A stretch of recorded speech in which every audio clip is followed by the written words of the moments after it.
kehampaan itu karena kita nggak bisa mensyukuri apa yang kita punya hari ini. Kok sampai tersesat nggak?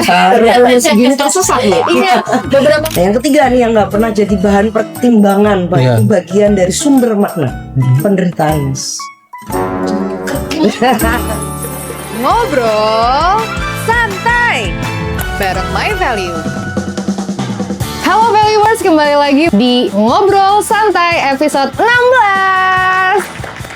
Aku Yova. Aku ditemenin sama Aku Anari.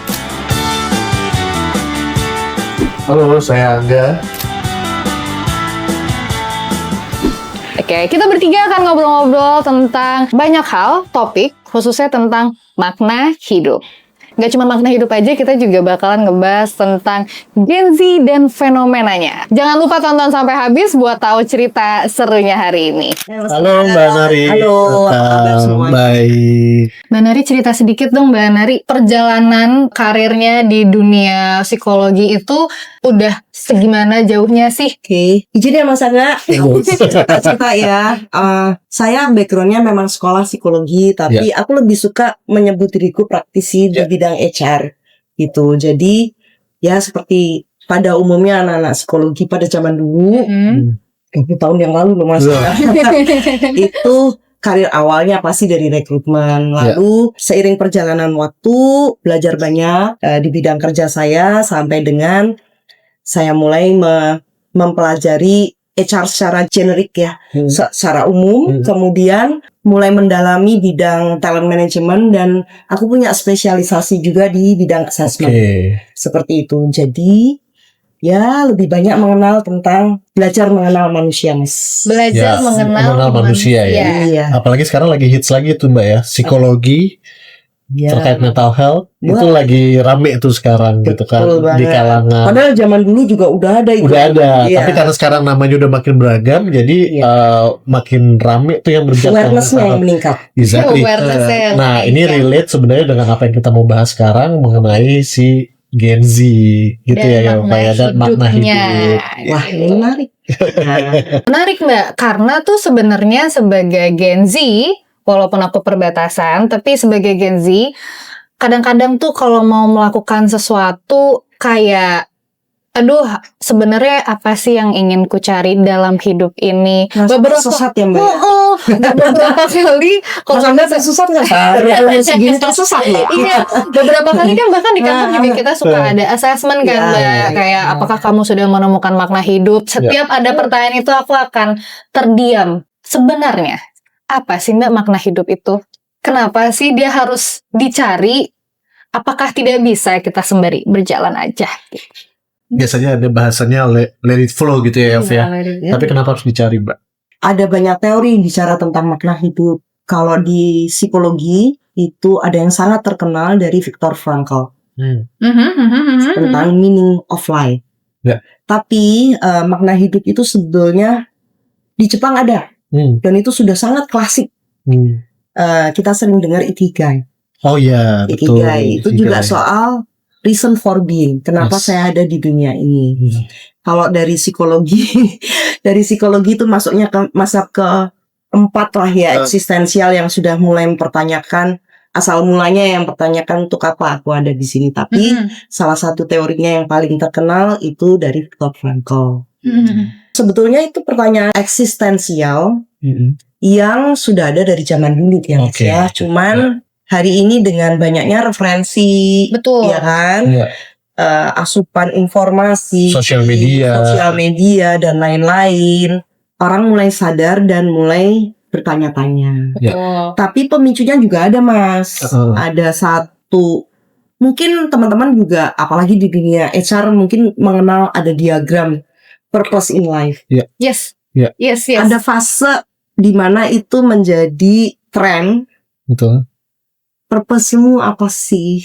Aku ingat ada 2 buletan, di tengahnya ada irisan.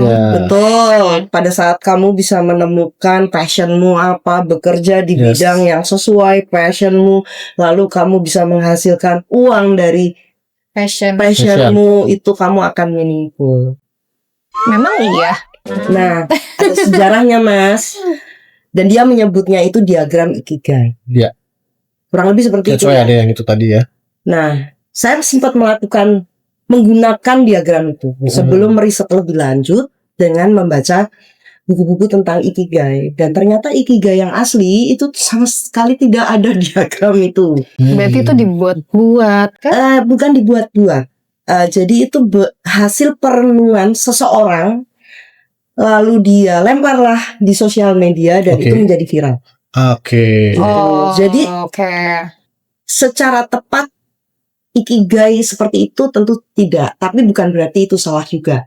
Gitu. Nah, ini yang membuat orang menjadi punya obsesi di fase itu. Kalau saya wawancara ya Mas ya, selalu ngomong saya ingin bekerja yang sesuai dengan purpose saya. Gitu. Dan pada saat anak-anak muda ini tidak bisa meremuskan sebetulnya purpose-ku apa, dia merasa fail. Atau merasa tersesat. Apalagi dulu ada sempat tren purpose statement. Dan itu masuk statement kayak aku pun terjebak di fase itu ya. Sehingga aku punya purpose statement itu. Waktu itu ya adalah melewati sebuah workshop, baca-baca, kemudian merasa ikut harus punya statement itu, kayak misalnya purpose-ku tuh membantu orang melalui kegiatan sosial. Sampai sebuah statement itu sehingga dia bisa mengarahkan semua kegiatannya, pekerjaannya menuju realisasi purpose itu. Betul. Bener nggak? Arahnya tuh berarti kayak gini. Purpose statement misalnya aku menyatakan secara langsung aku pengen bekerja yang bisa bikin aku dekat sama orang lain. Bisa. Jadi, atau begini nih bentuk statementnya. Aku ingin membuat dunia ini lebih baik melalui pekerjaan yang berkaitan dengan literasi. Iya. Sebuah statement yang menunjukkan purpose hidupnya. Tapi kenapa Mbak Nari merasa terjebak ketika ada purpose? Karena contohnya apa tuh Mbak? Ya contoh. Waktu itu saya membuat statement berdasarkan, tidak salah juga karena saya merasa itu bagian dari saya juga. Statement saya adalah mendefinisikan ulang segala regulasi, peraturan yang membatasi pertumbuhan seseorang. Kan karena saya bekerja di HR, dan saya agak sedikit rebel ya Mas, ya. Ada unsur itunya. Karena saya tidak suka peraturan yang membatasi orang menjadi bertumbuh. Terlalu birokrasi lah segala macam. Birokrasi,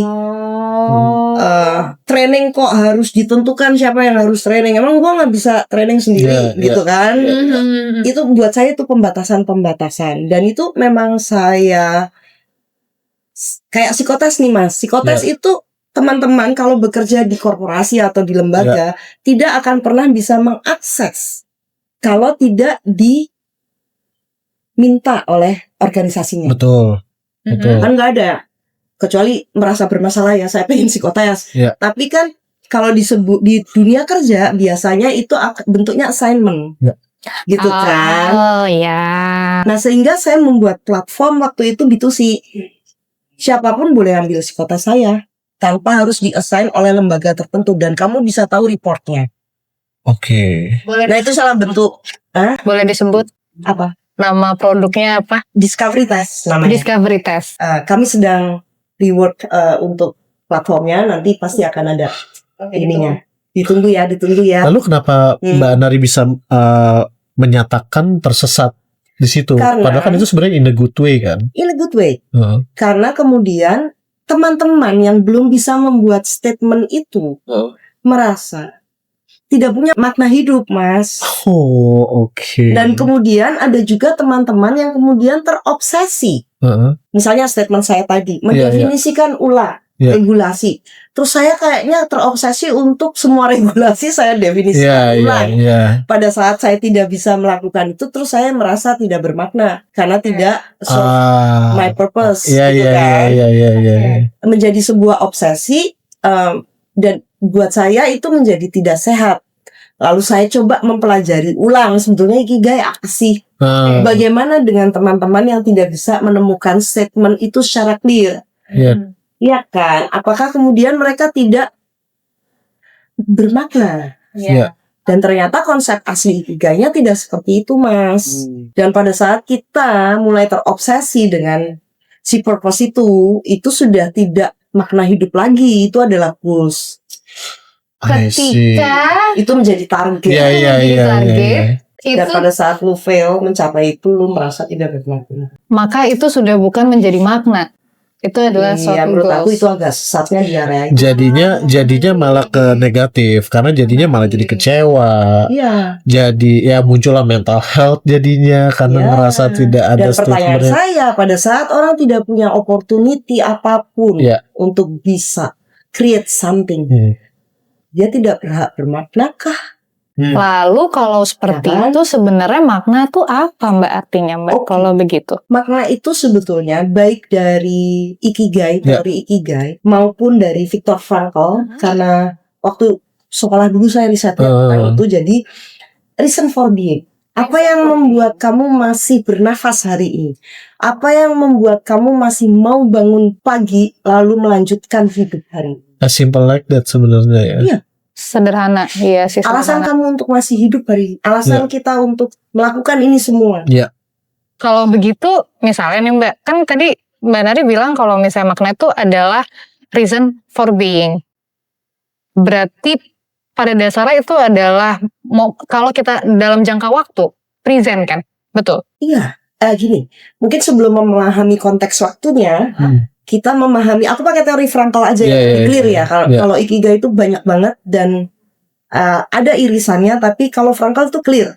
Kalau anak sekarang, makna hidup itu seakan-akan hanya bisa dicapai pada saat dia punya achievement. Yes, betul. Begitulah, punya achievement atau sesuatu yang meaningful, ya kan? Kalau dari Frankl, dia bilang makna hidup itu bisa diperoleh dari 3 hal, Mas. 1, karya. Iya. Gitu. Yang kedua, cinta. Luas ya, cinta luas lah ya, secara luas. Bukan romantic love ya, tapi cinta. Cinta terhadap sesuatu, cinta terhadap seseorang, cinta. Nah, yang ketiga nih yang nggak pernah jadi bahan pertimbangan, itu bagian dari sumber makna, penderitaan. Penderitaan di sini maksudnya adalah lebih ke acceptance atau harus gimana Mbak? Kenapa penderitaan Mbak? Kita kan kadang-kadang suka ngomong ya, berkat rezeki itu selalu yang baik-baik. Padahal kadang-kadang berkat itu bentuknya kesusahan, tantangan hidup, kesulitan, itu berkat juga karena kadang lupa disyukuri. Betul. Di situ ada hikmah yang sangat kaya, yang membuat kita meaningful. Kenapa gue harus melewati ini? Betul.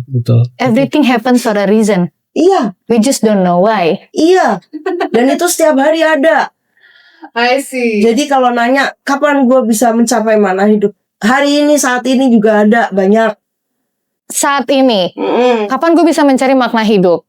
Hari ini pun banyak. Secara nggak langsung sebenarnya berarti makna tuh bukan dicari dong. Maksudnya makna tuh bukan kita yang membangun. Apakah kita harus create makna? Enggak. Pertanyaan enggak. Berarti kita sebenarnya cuma kayak mencari-cari aja. Menemukan.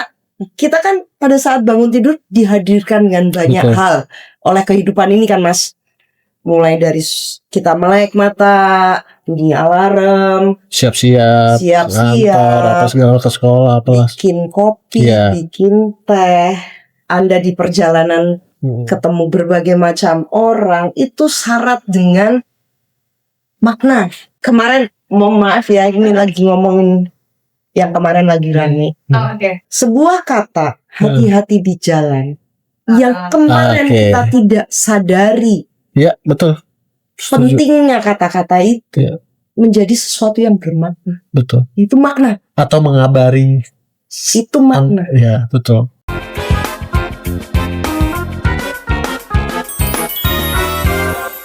Oke Mbak, tadi kalau misalkan kita summarize lah ya sedikit dari obrolan tadi, banyak Mbak Nari sudah sampaikan mengenai Ikigai tadi, terus bahkan sampai ke hati-hati di jalan gitu ya Yov. Kalau bisa dilihat sebenarnya adalah makna hidup itu adalah kita memaknai hidup sekecil apapun. dalam artian adalah makna kata bersyukur sebenarnya. Kita harus mensyukuri hal terkecil apapun. Kurang lebih gitu gak sih Mbak? Karena kondisinya kalau mau kalau bisa sharing gitu ya Mbak ya. Nggak tahu mungkin Yova nanti juga bisa sharing. Kalau kita berbicara mengenai makna bersyukur itu dengan kondisi yang terjadi sekarang di dunia ini dengan banyak hal gitu ya, saya nggak perlu sebutkan satu persatu gitu ya. Terus kalau misalkan Mbak Nari juga sadar bahwa hari makin kesini tuh makin cepat, dari hari Senin udah tiba-tiba Minggu lagi dan segala macam. Somehow as simple like diri saya sendiri itu memaknai hidup di saat saya bangun tidur masih bangun aja itu sudah saya bersyukurnya luar biasa. Iya Mas. Tanpa harus saya mendapatkan tiba-tiba di rekening berapa segala macam, atau di saat saya bangun aja itu rasa bersyukur saya luar biasa. Iya. Gitu. Itu sih Mbak. Mas, mungkin lebih kayak gitu kali ya. Betul banget. Kalau dari konsep Ikigai sendiri justru dari hal-hal yang sangat sederhana makna hidup itu muncul. Cuman kadang-kadang kan kita autopilot ya. Betul. Mas Angga, lunch kemarin masih inget nggak makan apa? Lupa. Apakah itu tanda kita tidak memiliki makna hidup, Mbak? Ya kita makan hanya sebagai ya udah ini jam makan. Iya. Tapi tidak menikmati, tidak mensyukuri pada saat bikin kopi, harum kopinya itu kita harus spin gitu, itu kan Mindful. ya ada kaitannya. Untuk mencapai yang besar harus dari yang terkecil terlebih dahulu. Iya karena gitu ya. Betul. Mbak Nari, tadi Mas Angga sempat bilang conclusionnya kalau misalnya sebenarnya makna itu adalah hal-hal yang biasa kita syukuri, hal-hal kecil dimulai dari hal-hal kecil aja. Lalu kenapa sekarang banyak anak-anak Gen Z yang malah nggak bisa menemukan makna hidupnya kalau ternyata itu bisa ditemukan di hal sekecil bikin kopi gitu loh. Oke, mungkin nggak cuma persoalan Gen Z ya. Betul setuju. Oh, sepakat ya Mas ya? Mas Angga juga merasakan. Karena nanti mungkin Mbak Nari bisa. Saya juga sebenarnya dari tadi tuh apa yang Mbak Anari sampaikan ini kayaknya bukan masalah Gen Z atau milenial deh. Tergantung karakter deh. Bukti tadi Mbak Nari nanya sama saya kapan makan, saya jadi lupa kemarin makan apa gitu kan. Jadi sebenarnya kalau menurut saya bukan masalah Gen Z sih. Iya, ya, betul. Gimana, Betul. Hanya saja kan dengan banyak referensi tadi ada mulai kesadaran, dan zaman saya atau zaman orang tua saya nggak mikirin tuh yang namanya makna hidup dan lain-lain gitu kan. Tapi karena banyak wawasan itu menjadi muncul pertanyaan tentang tujuan hidup saya apa. Zaman dulu kan nggak ada cita-cita yang ditanyain gitu. Nah jadi makna hidup itu bukan persoalan anak muda atau orang tua, itu persoalan semua orang, dan dia bukan satu destination. Hari ini saya ketemu makna hidup saya, berarti besok saya pasti akan ketemu terus. Itu sesuatu yang proses terus menerus, bukan sebuah tempat tujuan destinasi lalu udah gitu loh. Itu sebuah perjalanan. Jadi sebetulnya kata gagal itu menurut saya nggak ada. Gagal menemukan, bukan gagal ya, proses. Betul, setuju. Ada yang hari ini aku meaningful banget. Tapi besok mungkin ceritanya lain lagi. Gitu. Sama halnya mungkinnya kayak gini ya Yova atau Mbak Nari, di saat kalau kita berbicara mengenai generasi mungkin agak sulit. Cuman kalau misalkan apa yang saya pernah lewati gitu ya. Saya pernah juga ada di masa muda lah, zaman dimana di saat bekerja itu harus di tempat perusahaan yang besar, gaji harus berapa, mengejar title dan segala macam gitu. Tapi kan balik lagi di saat manusia itu tuh nggak akan pernah puas. Betul. Gitu. Jadi ibaratnya udah dapat gaji segini, mintanya segini lagi, terus gitu, nggak akan pernah selesai. Tetapi memang ada sampai di titik poin di mana Mbak, bahkan di usia saya sekarang itu udah di fase yang dimana gimana ya, dibilang sudah tidak ada obsesi nggak juga, cuman udah di fase yang kayak bersyukur di posisi sekarang. Kalaupun memang nggak ada lagi untuk naik ke mana, atau ya udah terima aja. Mungkin itu salah satu bentuk saya tuh sudah memaknai hidup saya sekarang. Yang paling penting adalah sehat, bisa berkumpul sama keluarga, bisa kerja dengan tim yang solid, udah cukup. Gitu. Tanpa muluk-muluk harus, gue harus jadi ini, jadi itu, butuh validasi orang, kayaknya tuh sudah lewat. Tapi itu kan tidak tergantung usia ya. Betul. Tergantung proses di dalam. Proses kita udah melewati saat itu. Gitu. Itu sih ya. Apakah berarti artinya makna itu bisa berubah seiring berjalannya waktu? Berproses dia, berproses. Nah ini challenge ya. kenapa di dunia modern, dan ini memang sudah diprediksi dari riset-riset literatur zaman dulu ya. Dunia modern itu membuat kita sering merasa hampa. Dunia modern sering membuat kita merasa hampa. Kalau disebut oleh Frankl itu meaninglessness, merasa kosong, hampa. Tadi makanya merasa kurang terus. Itu munculnya adiksi. Gua kalau nggak nongkrong, gua harus ketemu temen, gua harus adiksi, ngopi, harus ini untuk mengisi sesuatu yang hampa di dalam dirinya. Apakah itu artinya brain rot juga termasuk? Brain rot bagian dari kehampaan. Brain rot terus bagian dari kehampaan? Diisi terus. Adiksi, segala macam jenis adiksi adalah bentuk dari kehampaan itu. Saya tuh pernah ada fase di masa, saya nggak tahu ya, saya milenial, jadi saya pasti nggak pernah Gen Z, tapi saya pernah muda lah. Iya. Di saat saya usia muda se-Yova, ini agak-agak bingung nih, makanya saya baru cerita kemarin sama Yova juga. Di saat saya usia se-Yova itu, usia di mana ibaratnya teman saya di mana-mana. Iya. Mau nongkrong sini, nongkrong sana, ibaratnya saya jalan di Citos itu mungkin kanan kiri bisa manggil saya tuh gitu, saking sebegitu luasnya circle saya gitu. Terus kalau nggak pergi, kalau weekend cuma di rumah doang itu kayaknya nggak bisa, harus pergi ke sana ke sini segala macam. Berarti saya orang yang extrovert kebenaran. Sampai di momen yang dimana di usia saya sekarang, saya lebih nyaman justru di saat saya di kamar sendiri, nonton Netflix, ya, menikmati, ya udah baca atau segala macam gitu. Itu justru zona nyaman saya sekarang. Yang notabene kalau saya kilas balik ke dulu tuh kayak nggak mungkin nih seorang Angga bisa kayak gini gitu. Tapi ternyata itu yang membuat saya nyaman saat ini. Apa itu artinya perubahan makna? Nah, itu Mbak. Kematangan beliau menemukan maknanya di situ. Jadi kayak misalnya tadi kenapa memicu aku ngomong soal kehampaan ya, gitu. Karena tadi Mas Angga cerita kan, naik jabatan, kurang terus itu kayak harus diisi terus. Gitu. Kehampaan itu karena kita nggak bisa mensyukuri apa yang kita punya hari ini. Apa yang kita punya tadi dari hal-hal kecil. Tidak bisa mendiscover makna kita di situ. Jadi harus create sesuatu obsesif. Kemudian aku baru merasa meaningful jika aku mencapai posisi tertentu atau melakukan tertentu. Capek nggak sih Mbak? Tentu saja capek. Dan kehampaan itu juga dipicu oleh kehidupan kita di dunia modern ini yang serba instan. Sehingga proses menikmati, buat kopi secara manual, nyeduh. Itu hanya autopilot aja. Autopilot, hidup kita autopilot. Makanya tadi makan siang lupa kan. Karena kita autopilot, ya udah makan aja cepet-cepet. Karena jam sekian gue harus begini begitu. Terus nanti pulang, besok pagi lagi. Itu sebabnya hari terasa cepat. Kok udah hari Jumat lagi ya? Make sense sih. Sebenarnya makna hidup itu kalau dicari bisa jadi benar juga Mbak. Karena ini saya lagi baru bikin peraturan kebetulan di rumah. Jadi setiap weekend, karena kalau untuk tiap malam kayak nggak mungkin bisa berkumpul karena pulang kerja juga udah beda-beda segala macam. Tiap weekend itu kalau memang kita di rumah, kita harus makannya di meja makan dan tidak megang handphone. Jadi kita di situ bisa sharing satu sama lain kayak ya tentang kerjaan, tentang apa. Itu yang saya lakukan sekarang di rumah sama ibu saya, sama adik-adik saya tuh pokoknya di meja makan kita ngobrol. Itu baru Mas Angga set di tahun ini? Baru di tahun ini. Sementara itu adalah peraturan aku zaman aku masih kecil. Apakah kita kembali ke masa lalu? Iya betul. Makanya mungkin zaman Banari juga dulu kayak gitu ya Mbak. Di meja makan, kalau ini segala, abis itu kan hilang kayaknya. Terkikis oleh zaman. Jadi kalau makan tuh bisa di depan TV, berpencar segala macam. Sekarang saya berlakukan lagi tuh Mbak. Dan itu yang paling mewah. Itu kehilangan paling mewah dari keluarga.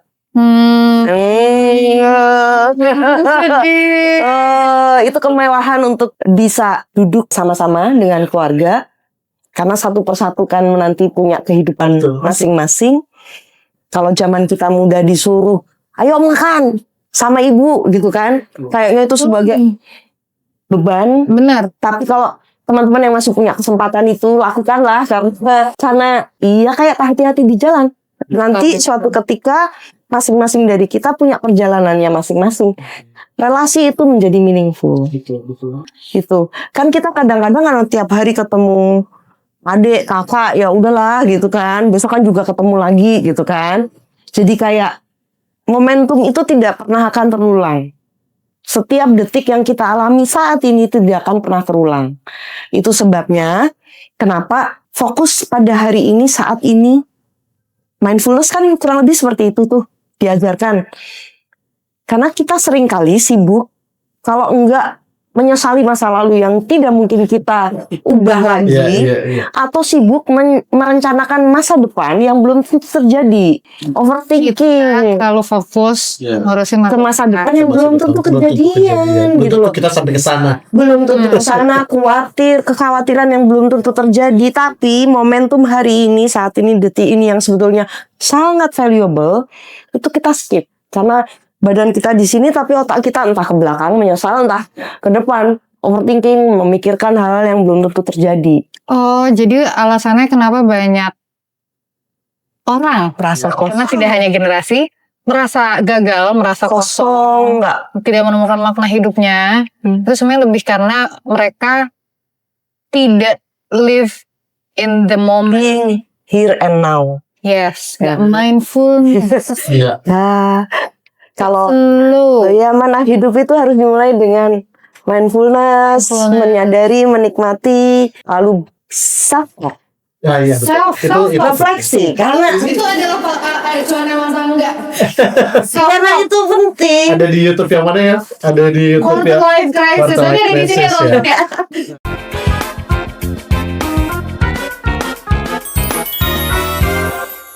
Oke.